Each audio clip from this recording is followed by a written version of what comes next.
Carl, back in the real studio. Our main review is a major exclusive, the first full review of the crazy Earthworm Jim on the Mega Drive. We've also got this, the latest and greatest arcade fight game, Primal Rage. Later, we reveal some special killer moves.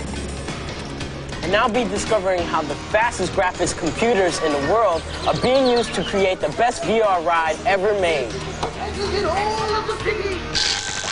Hello again, Furtlers. Much more interesting than all that, some great cheats today, including later the ultimate Mortal Kombat 2 cheat. And I will be performing today's cheats in a variety of interesting musical styles. Number 1, rap. Here we go. Hey! This is a cheat for Chris Cross. Make my video on the Mega CD Boss. It lets you see a hidden video about how the game was made by the duo. Grab your controllers, Furtlers. Hey, here we go. On the caller screen, press ABC, then press right and the cheat will be. Hey, there you go. You can see just how the video was made. So that's the cheat I've done in rap. Never you mind that it was poor. My name is Nam. Nam. Nam. Eat your heart out, iced tea. 4. Now, not so long ago, hardware manufacturers started to design joysticks and controllers for use with specific games. This latest gadget is called TV Golf, and it's designed for use with the PGA Tour Series on the Mega Drive. I'm using PGA Tour Golf 2 here. It works in a very simple way. At the bottom of your club, if you like, there's a little red light that shines out the bottom there. And then this pad on the floor is designed to detect at what angle and how fast that light beam passes over your artificial golf ball.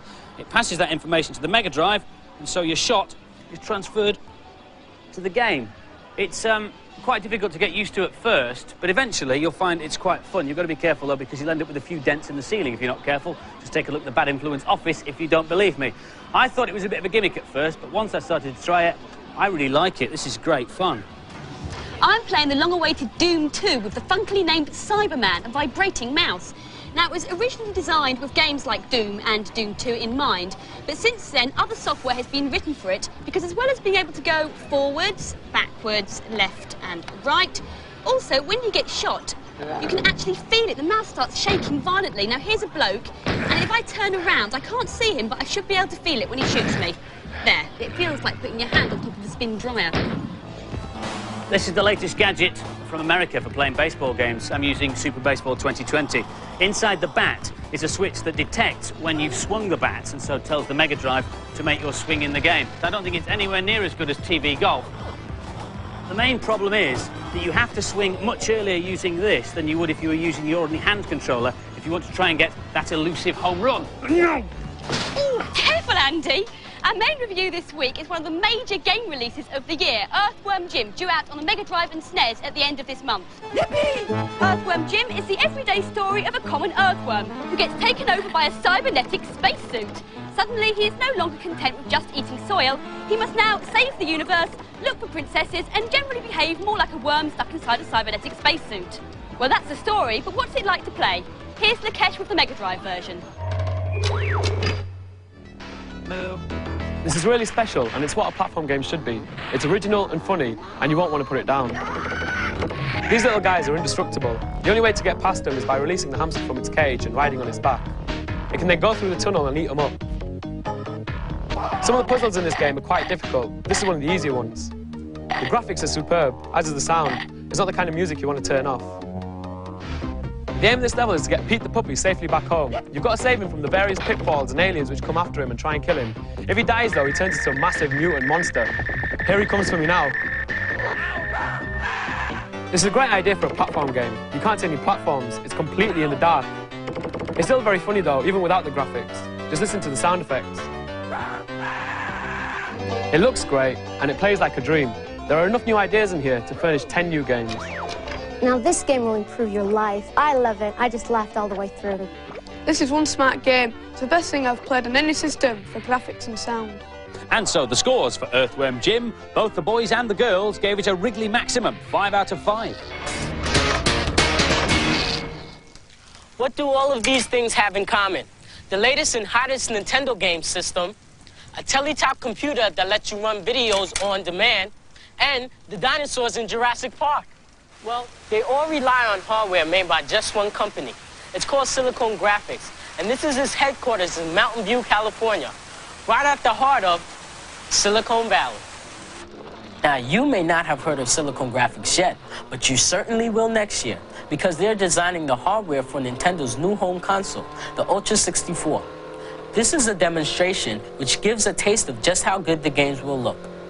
At the moment, Silicon Graphics computers are used mainly by professionals for what's known as visual computing. You'll find these machines wherever very high-quality images are required. There's a whole range of computers, from desktops to room-sized models. Everything from cars and airplanes to phones and sneakers are designed on them. Weather forecasters use them to visualize complicated weather patterns. They're even used to produce images for movies, and they power the simulators which pilots use to train and practice. I was really lucky to have a go on an F-18 military sim. But now, for the first time, all this power is being harnessed to produce the next generation of VR rides. 2,000 miles away at Epcot in Florida, Disney Imagineers are working with Silicon Graphics to produce the best VR ride yet. Okay, split up. You go that way, and I'll go this way. It's based on Aladdin, the movie, and it lets you fly a magic carpet through the rooftops of Agrabah and down into the bustling marketplace, where you meet and interact with beautifully animated characters. I've got brand new rugs and I've got used rugs. You control your movement by grasping the edge of the carpet. You can dive, bank, and turn as you want. You push forward to go faster and pull back if you want to slow down. You hardly notice that you're wearing the bulky headset because it's supported by springy wires. Inside, you get 3D pictures and 3D sound that appears to surround you. The ride isn't finished yet. Eventually, there'll be several different stages to your virtual adventure, including a fly through the Cave of Wonders. The Disney Imagineers are using the public as guinea pigs to test their ideas. What they've created so far is very unusual because instead of trying to look like the real world, it's simulating a cartoon environment. It's not virtual reality, it's virtual art. In many previous simulation and virtual reality experiences, what people tried to do when they were developing this was to recreate the real world. And that's a very difficult thing to do, and the reason it is because everyone is exposed to that on a day-by-day basis. If you look out the window of your car, or you look out the window of your house, or you walk around inside your house, these are things that people do and they're very used to. When we look at what Disney is doing in their ride, what they're doing is they're taking an animated experience, a non-real world experience. And so by taking that, it becomes much more virtual art than virtual reality. The ride is a unique experience for every flyer because in the first few seconds, the computer monitors your head movements and records how you fly. From this information, it works out a profile and changes the experience to fit each individual. So a streetwise kid from New York will find the ride much more violent and exciting with more bad guys to fight. When your granny has a goal, she'll find the guards of Agrabah simply wave her on her way on a gentle flight. Don't you have a horn on that thing? Z-Rite flying through Agrabah, and that's the first time that ride's been seen on television. Now, as Z said at the beginning of his report, one of the most interesting uses of Silicon Graphics computers is in creating movie special effects. Now, 2 of the major films currently on release couldn't have been done without computer graphics, or CG as they're known in the business. Okay. Sometimes the results are obvious, as in this summer's big hit, The Mask. Star Jim Carrey mimed the action, then the CG experts at Industrial Light and Magic painted on the cartoon images. But in a new movie released tomorrow, the CG is designed not to be seen. It's called Forrest Gump, and it tells the story of Forrest Gump's journey through an eventful life. On the way, he meets many famous figures from the 1960s and 70s, and CG was used to seamlessly join the old footage to the shots of actor Tom Hanks, who plays Forrest. In this scene, for example, he meets President Kennedy. The image of Kennedy was taken from some 30-year-old library film, and Tom Hanks was filmed against a blue screen performing the right actions. The background was filmed in a mock-up of the president's office with extras standing in the right places. Finally, all the images were joined together, and most interesting of all, Kennedy's mouth was morphed to match the words spoken by an actor. A lot of trouble? Well, yes, but much more convincing than staging the scene with lookalikes. And by the way, Forrest Gump is a brilliant movie. Now it's time for this week's news and previews. The The Animaniacs are coming to a console near you this Christmas. You know the story, the Warner Brothers and the Warner sister are cartoon characters who've gone completely potty and they're running amok on the studio lot. As ever, the Looney Threesome are pursued by the Jobsworth security guard who wants them off the set. It's a puzzle-based platform adventure with some very nice touches. Every level has a movie theme. Here they are doing their Indiana Jones impression. Ever wondered what happened to the Lawnmower Man? Well, he can't keep a good baddie down, and now he's back in a new game called Cyber War. The virtual villain is now holed up inside the main defence computer, which is turned into a sort of cyber city. It's due out on CD-ROM next month, with versions to follow on the CD32 and the new Sony PlayStation. Dynamite Headdy is a brand new game character with a bit of an identity crisis. He's a broken doll with a selection of weird and wonderful heads, all of which have different powers. So when he's in trouble, he loses his head and swaps it for another one. Look out for him on the Mega Drive next month. Musical styles number 2, the blues. I woke up this morning feeling blue. Couldn't think of a cheat to do. I had a cup of coffee about 2:30. Still couldn't think of a cheat to do. I was getting really down at 3:45 when I thought of Zool on the Amigo. On level 4.1, there's 2 swords and an axe. Go left along the ledge and jump left on the blocks. Keep pressing left, keep doing the same, and you'll find a secret shoot-'em-up game. Now I'm feeling much better 'cause my cheats are nearly done, even though my dog's died and I don't get no fun. He's suffering for his music, and so are we. Before this series of Bad Influence started, they gave me this plan, and they said, Andy, look at our fantastic new studio set. Well, I don't know about you, but I can't make head and tail of that. In fact, it's still difficult to tell which bit's which when you're actually sitting in the real thing. Our designer spent a whole day making this brilliant model, but again, unless you're an expert, it's difficult to visualise what the final set's actually going to look like. I mean, this block on the end here is supposed to be that set of stairs over there. Not surprisingly, there are computer packages around that can help you out, like this one over here. It's a virtual reality package designed for architects to show people what their designs will look like. Now, it might be a housing estate or an art gallery, or in this case, it's the Bad Influence studio. You can program in your fixed viewing or camera positions, and this mouse is really good because you can program them in and then recall them using these buttons here. So, 2, for example, was the position I started in, and on this button here, I've programmed in a shot which matches our camera right up there. You can pan round to the left and right just like the real thing. Now we go around to the left of the gantry, and back to the video wall, if you'd be so kind. There's the gantry, and back to the video wall. You can also program in lots of really tricky camera moves. In fact, this one's so tricky you probably couldn't really do it in our studio. You can choose how much detail to have in your virtual world at a price. The more there is, the slower it runs. The computer also does a clever thing so that it can run as fast as possible. It only draws full detail when you approach an object. So watch the PC screen and the table carefully. Suddenly I feel strangely detached from reality. The Bad Influence set, the real one that is, wasn't built in a day, and neither was the virtual one. You have to start with basic shapes. Now, I've taken a basic cube shape here and made it into a studio tabletop. Then I've added a leg, and to finish off the table, I can just reproduce that leg a couple more times. That wire frame you can see around the table, by the way, is called a bounding box, and that defines the space an object occupies in the virtual world. What it's there to do is to prevent 2 objects occupying the same space, which, of course, in the real world is impossible. Now, once you've finished your table, you can create some more if you want by reproducing that table as a whole. I just click on this little blue triangle here, and I click on the icon on the side, and then I can move it around. And this is an overhead studio floor plan, so I can plop it down wherever I like. You can grab stills or video clips. There's even a virtual Nam. Hello, slimy footlers. Frightening. Now, no virtual studio will be complete without a virtual presenter. And there she is, Violet. Violet, speak to me. And now, some more games reviews. Theme Park caused a huge stir when it was released on PC this summer. Now it's out on the Amiga 1200. You've got to build the world's best theme park. Every decision you make has a knock-on effect. Not a game for Blast 'em Up fans then. This is one you have to think about. Here's Chris. It's a bit daunting when you begin the game because you start with an empty field. So the first thing to do is build a pathway. And I found the best way is to adopt a grid pattern so your people can walk around the attractions properly. Here I am just putting the finishing touches to my brand new roller coaster.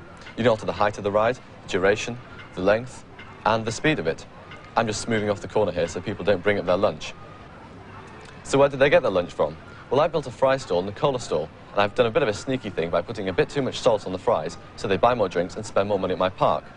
Now, we can see by the little face at the bottom that people aren't really happy here, and I think it's because there's too much litter around, so I'll have to employ some more handymen. A lot of fascinating and unexpected things happen in this game. It takes a long time to play, but the more you put in, the more you'll get out. Despite the funky name, this isn't the kind of game that gives you instant thrills. You need a lot of patience. This is a really absorbing game, and you could lose yourself in it for days. Theme park scores then. Both the boys and the girls gave it an excellent game if you've got all day to spare, 4 out of 5. It had to happen. Those stars of Saturday morning telly, the Power Rangers, have morphed their way onto the SNES and Game Boy. But does the world need yet another scrolling beat-em-up? Here's Sally with the SNES version. The game's not as bad as a TV show, but it's a close thing. The main characters are basic, the background's sparse, and frankly, the gameplay stinks. At the beginning of every level, you start off as a kid. Here I am playing Jason. Halfway through the level, you morph into a Power Ranger. You get a kinky red outfit, and you get more power, more weapons, but not much more interest. It has its moments, but they're few and far between. My little baby 5-year-old brother liked it, but it bored me to death. I think there must be some mistake. This game costs more than Earthworm Jim. Who are they kidding? It's just a basic beat-em-up. There's nothing here to keep you playing. And so the scores, the girls and the boys agree. Power Rangers gets a sad old 1 out of 5. Spotting different types of music, number 3. Heavy metal. Bang, bang, bang my head. Bang it on the table. Bang, bang, bang my head. Bang it when I'm able. If you like Mega Drive Mortal Kombat 2, then I've got the ultimate cheat for you. It lets you control every aspect of the game. You need to control every aspect of the game. On the options screen, go down to done, then press left, down, left, right, down, right, left, right, right. And then you can fight. You can change everything in the game. And then go bang, bang, bang. Bang, bang, bang on everything I can. Bang, bang, bang. I'm a heavy metal fan. Bang, bang, bang, bang. Now I'm getting on down and dirty. Last week's competition prize was a Mega CD with a copy of Rebel Assault. We asked you, in the Star Wars films, what was the name of Princess Leia's home planet? Now, the answer is Alderaan, as loads of you knew. In fact, we had over 9,000 entries. But the lucky winner was David Clifford from Orpington in Kent. Well done. 10 runners-up get Bad Influence T-shirts. This week we've got 2 Earthworm Jim games to give away as prizes, one with a SNES and one with a Mega Drive. And the competition question is, how many eyes does an earthworm have? You can phone in your answer on 0891 555 999. Call will cost no more than 25p. Lines will close at midnight on Monday. As always, make sure you get permission from the person who pays the phone bill before you dial. Before we go, have a look at this. Primal Rage, a new game taking the arcades by storm. The game is a one-on-one beat-em-up like Street Fighter and Mortal Kombat, but the Jurassic graphics have been produced by using a special animation technique called stop motion, usually found in movies. Animators constructed clay monsters and moved them frame by frame, digitising them into the game. Each of the 7 dino monsters has over 70 moves, including some horrendous finishing moves and some stunning specials, like I'll show you. I'm Diablo on the right here. If I hold down these 2 buttons, on the left now, and it's a flame, that's the clockwise rotation. Anti-clockwise, you get the fireball. Now, make sure you don't miss next week's programme, because you'll kick yourself if you miss one of our items. Can't tell you anything about it now, it's top secret, but don't miss it. And our main review next week is Sonic and Knuckles. Here's an exclusive first look at it. See ya. Bye-bye.